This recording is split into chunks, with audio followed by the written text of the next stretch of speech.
అందరికీ నమస్కారం. శ్రీనివాస్ చెప్పే కథలకు మీ అందరికీ స్వాగతం. ఇప్పుడు మనం వినబోయే కథ వంటొచ్చిన మొగుడు. రచన పద్మావతి చలంచర్ల గారు. మరి కథలోకి వెళ్దామా? మిక్సీ కింద ఉన్న అల్మరాలో తెల్ల డబ్బాలో ఉంది ఉప్పు కాదా అన్న మాటతో హాల్లోని సోఫాలో కూర్చుని పరీక్ష పేపర్లు దిద్దుతున్న వాసంతి తుళ్ళుపాటుతో తలెత్తి చూసింది. హాలు లోపలి గోడక అనుకుని మోచేతి వరకు ఇడ్లీ పిండి అంటిన చేత్తో జవాబు కోసం చూస్తూ నుంచున్నాడు నందకిషోర్. జారిపోతున్న లుంగిని వండలు చుట్టి పైకి దోపి బనీన్ లేకుండా ఇప్పుడిప్పుడే వస్తున్న చిన్న పొట్టతో పని చేయటం వల్ల పట్టిన చిరుచెమటతో ఏ భావము పలకని మొహంతో ఒక కాలు గోడకి పైకి తన్ని పట్టి ఇడ్లీ పండి కారిపోకుండా చేతిని ఎత్తి పట్టి నుంచున్నాడు. మామూలుగా అయితే ఆ అవతారం నవ్వును తెప్పిస్తుంది, కానీ వాసంతికి కంపరం వేసింది. కొంత అయోమయంతో, కొంత భయంతో, కొంత చిరాకుతో. కాదు అని ఏం చేశావు అని అడిగింది. ఎదురుగా కూర్చున్న ట్యూషన్ పిల్లలు నవ్వు మొహంతో ఉత్సాహంతో చూస్తున్నారు అతని వైపు. ఏం చేయలేదులే, నువ్వు మరీ అంతలా ఇదైపో, మాకు ఉప్పేమో అనుకుని ఇడ్లీ పిండిలో వేశా. కాదనిపించి నోట్లో వేసుకుని చూశా, వెంటనే మొత్తం కుప్ప కుప్పగా తీసేశా. అయినా ముగ్గుపిండి డబ్బా అక్కడ పెట్టుకుంటారా ఎవరైనా? తనదేం తప్పు లేనట్టుగా సమర్థించుకున్నాడు కిషోర్. పోపు సామాన్లు పెట్టే చోటు వదిలిపెట్టి మిక్సీ కింద ర్యాక్లో చూస్తాడా ఎవడైనా? 2 డాలు ఒత్తి పలుకుతూ ప్రశ్నించింది వాసంతి. అయినా నీకు మోచేతి వరకు పిండింది కంటింది. ఎన్నిసార్లు చెప్పాను గరిటెతో కలపమని. చేతి నిండా గిన్నె నిండా పూసి పెడతావు. నేను వేసినప్పుడు ఇలాగే ఉంటుందా? గిన్నె కానీ చెయ్యి కానీ. చిరాగ్గా పేపర్లో తలదూర్చింది. పిల్లలు కూడా టీచర్ కోపం వచ్చిందని తలదించుకుని చదవటం మొదలెట్టారు. ఇడ్లీ పిండి అయినా దోశ పిండి అయినా ఉప్పు వేసినప్పుడు చేత్తో కలిపితేనే సమంగా కలుస్తుంది, రుచిగా కూడా ఉంటుంది. చేయి కడుక్కుంటూ అన్నాడు. మీ బామ్మేగా చెప్పింది. మా అక్క కూడా అదే అంటుంది. మా బావ ఎంత మెచ్చుకుంటారు మా అక్క చేతి వంటని. నువ్వు తింటావుగా, అదంతా చెయ్యి తీరు, అది ఆ చెయ్యి తీరు. నీ మొహం అదేదో రూల్ అన్నట్టు మాట్లాడకు. పని శుభ్రంగా చేయటం చేతకాదు కానీ కోపంగా అంది. అతను నిలబడిన తీరు ఆడపడుచును గుర్తు చేస్తోంది. ఆవిడ కూడా అంతే. వస్తే వంటనేం చేస్తాలే అమ్మాయి అంటూ కిచెన్లోకి వెళ్తుంది. రాత్రి అదే సమయంలో ఆవిడ సీరియల్స్ కూడా వస్తాయి. వంట చేస్తూ కిచెన్లోకి హాల్లోకి తిరుగుతూ ఉంటుంది. ఏదైనా ముఖ్యమైనవి అనుకుంటే ఆ గోడకు అలాగే ఆనుకుని నుంచొని ఉంటుంది. వాసంతి మొహం చూసి ఇంకేం మాట్లాడలేదు కిషోర్. పిల్లలు వెళ్ళిపోయిన తర్వాత తన పరిస్థితి తలుచుకుంటూ చిరాకుని కంట్రోల్ చేసుకుంటూ పేపర్లను కట్టిపెట్టి ట్యూషన్ అయ్యిందనిపించింది వాసంతి. ఇడ్లీ పిండి కలిపిన గిన్నె పక్కన పెట్టేసి నోరు విప్పకుండా న్యూస్ పేపర్ తీసుకుని బాల్కనీలోకి ఎట్టాడు కిషోర్. అక్కడైతే పెద్దగా అరవదని, ఈలోపు కాస్త కుదుట పడుతుందని. పిల్లలు వెళ్ళిన తర్వాత దిగాలుగా అలాగే సోఫాలో చేరగిలబడిపోయింది. కళ్ళలో అసహాయతతో కూడిన సన్నని నీటి పొర. ఈ మాత్రానికేనా అనుకోకండి. ఎవరితో చెప్పుకోవాలి? తన బాధ ఎవరికి అర్థమవుతుంది? తమ్ముడికి చెప్తే మరదలతో సహా కలిసి నవ్వుతారు. స్నేహితురాలతో చెప్తే ఊరుకొందు, రుచిగా వండి పెడితే హాయిగా తిని కూర్చోక అంటుంది.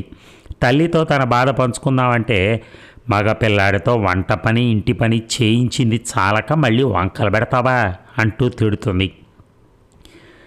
నేను చేయించను మహాప్రభో, తనకే ఆ పనులంటే ఇష్టం అంటే వినిపించుకోదు. కళ్ళు మూసుకున్న వాసంతికి గతం సినిమాల్లో లాగా గిరగిరలా తిరిగింది. ఇక పెళ్లి చూపులు. అబ్బాయికి హైదరాబాద్లో మల్టీనేషనల్ కంపెనీలో ఉద్యోగం అనేసరికి మరే విషయాలు స్ఫురించలేదు.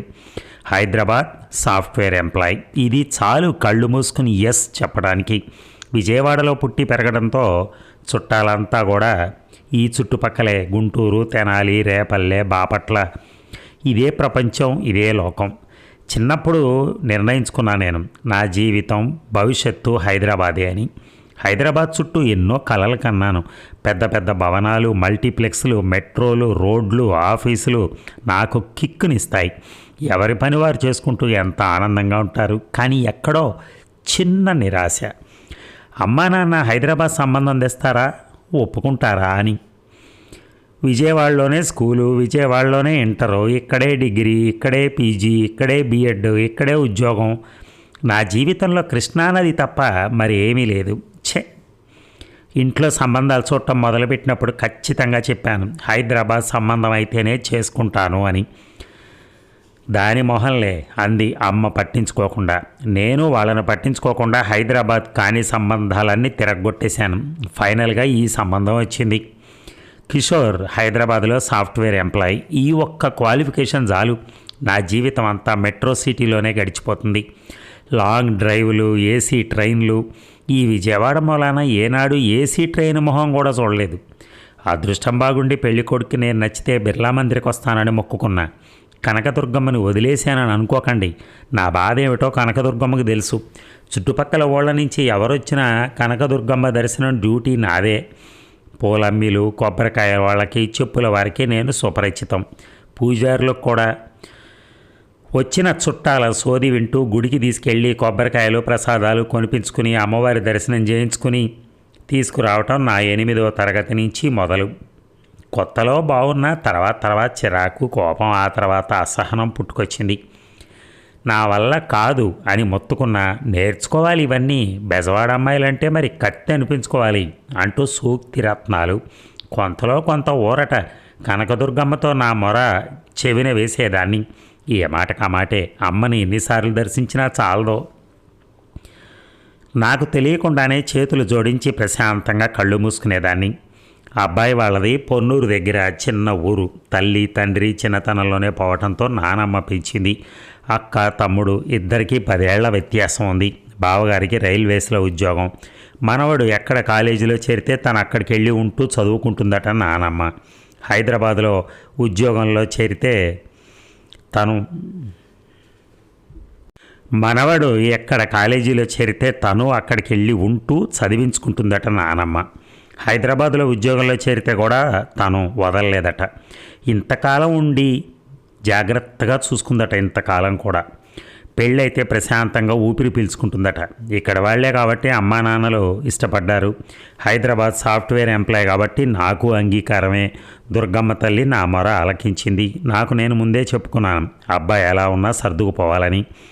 అవ్వ కావాలి బొవ్వ కావాలంటే కుదరదు కదా. నిశ్చయించుకున్న పెళ్ళికి చూడటం ఎందుకులే అని పెళ్లి చూపుల తంతు నేను పెద్దగా పట్టించుకోలేదు. నా బుర్ర నిండా కూడా మెట్రో ట్రైన్లు, మల్టీప్లెక్స్లే తిరగాడుతున్నాయి. నిశ్చితార్థంలో చూశాను. సంతోషం ఉప్పొంగింది. నిజంగా బాగున్నాడు. కాదు అందంగా ఉన్నాడు.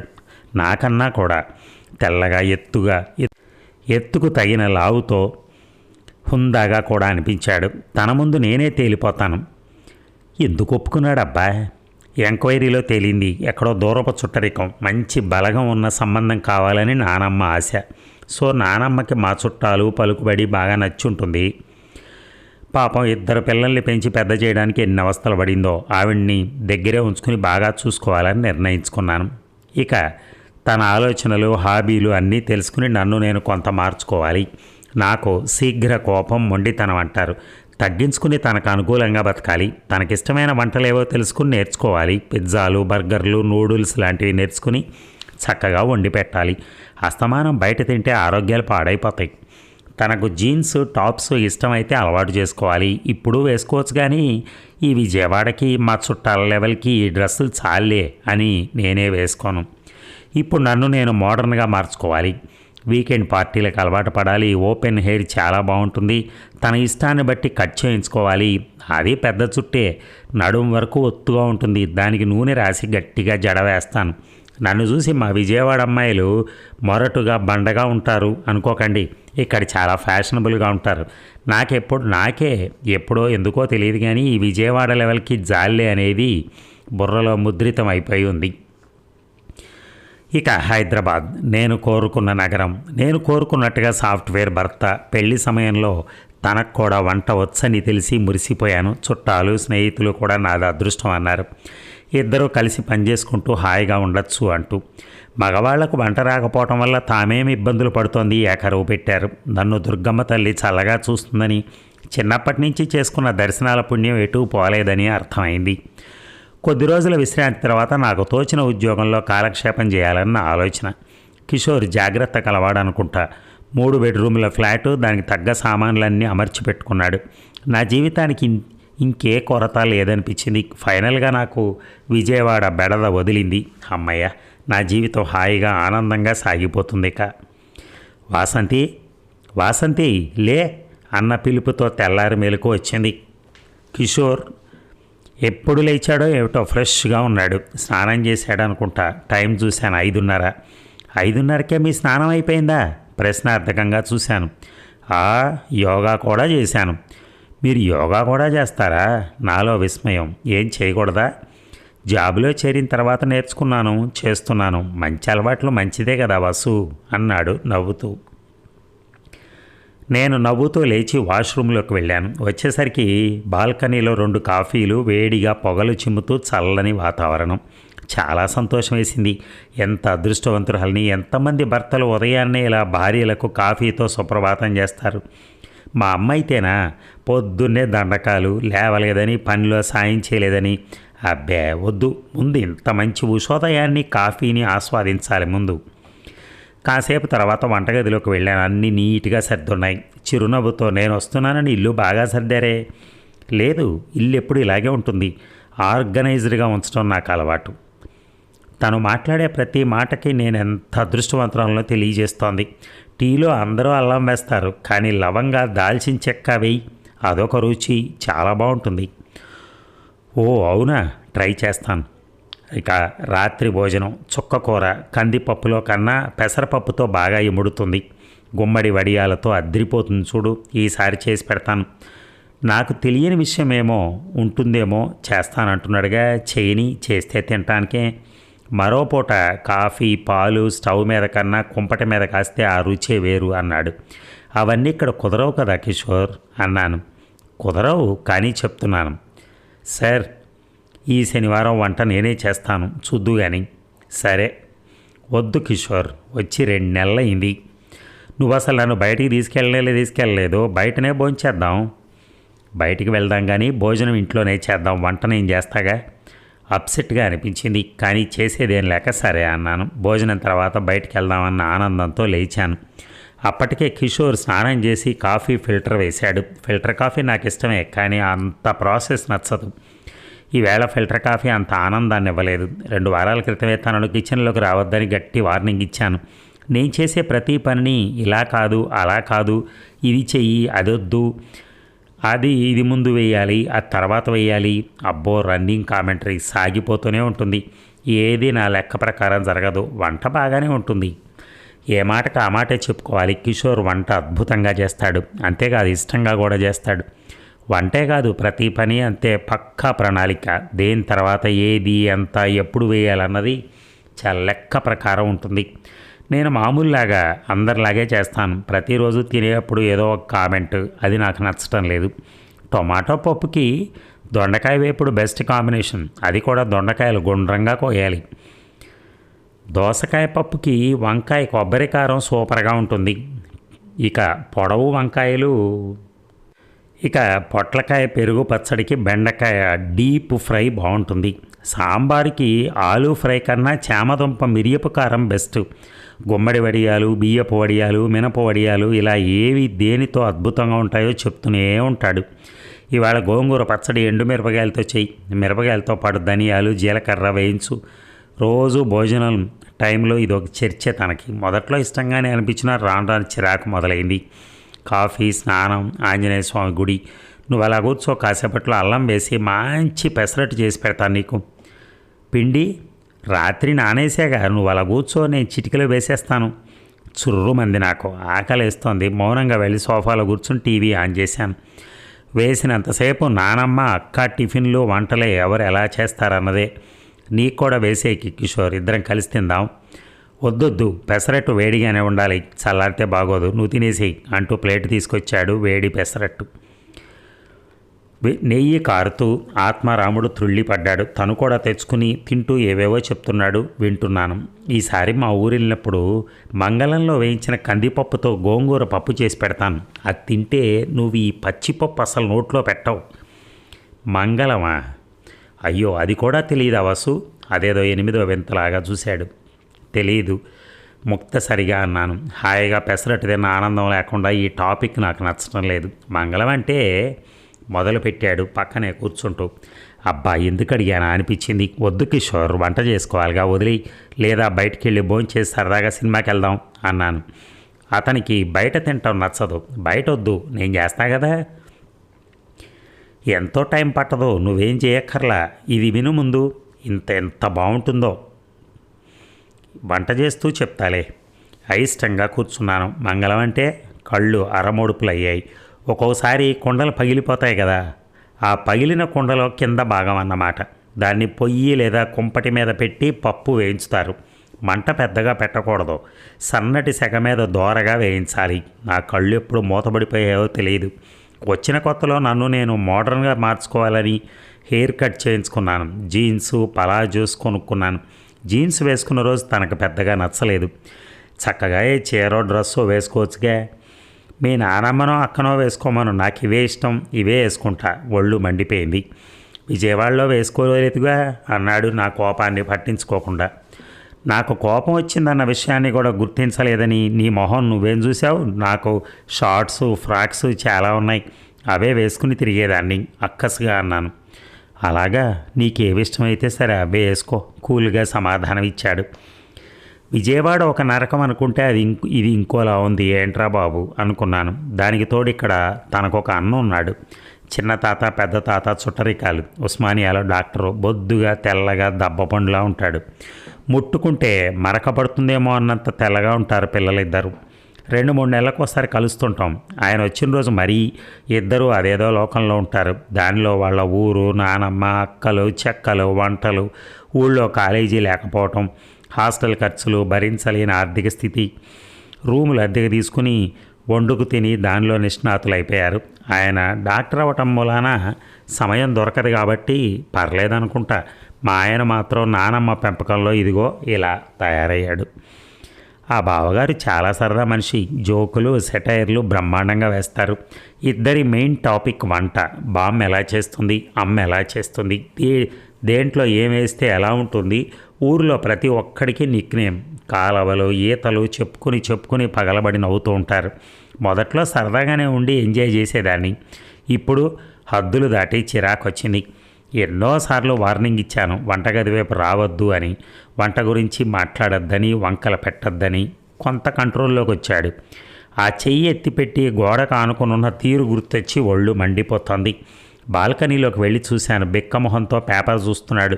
తిరిగి వచ్చి సోఫాలో కూర్చున్నాను. ఇక కళ్ళు మూసుకున్నా. ఎందుకు నాకు ఈ అసహనం? ఏం తక్కువైంది నాకు? ఏమిటి తనతో ప్రాబ్లం? తాగుతాడా? లేదు. పబ్బులు పార్టీలంటూ తిరుగుతాడా? లేదు.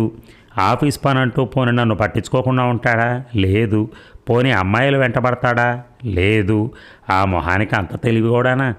సినిమాలు షికార్లు వద్దంటూ నన్ను కట్టడి చేస్తాడా? లేదు. తనకిష్టం ఉన్నా లేకున్నా నా కోసం వస్తాడు. నానమ్మ పెంపకంలో అతి జాగ్రత్తగా పెరిగాడు. అలాగే అతి మంచిగా తయారయ్యాడు. జీవితాన్ని పద్ధతిగా జీవించాలి అనుకుంటాడు. అన్నిటికీ మించి నన్ను ఏనాడు ఒక మాట అండవు. చాలామంది భర్తల్లాగా భార్యను చిన్న చూపు చూడడం. నాన్న బాబాయిలు అమ్మని పిన్నిలను ఎలా ట్రీట్ చేస్తారు? అసలు స్వాతంత్రం ఉందా? వాళ్ళ యజమాయిషిని భరిస్తూ అలా బతికేస్తూ ఉంటారు వాళ్ళు. నేను ఉద్యోగం చేయటం చేయకపోవటం నా ఇష్టానికి వదిలేశాడు. నేను ఫ్రాక్స్ జీన్స్ ఏం వేసుకున్నా అభ్యంతరం చెప్పడు.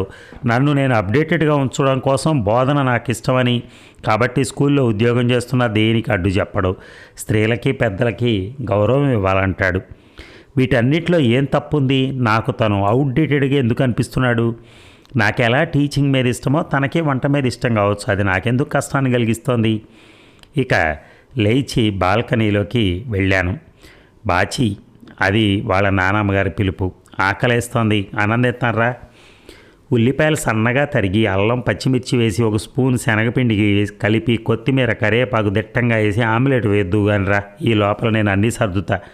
తనకిష్టమైన వివరణలతో చెప్పాను. వెటకారం ఉందేమోనని నా మొహంలో చూశాడు.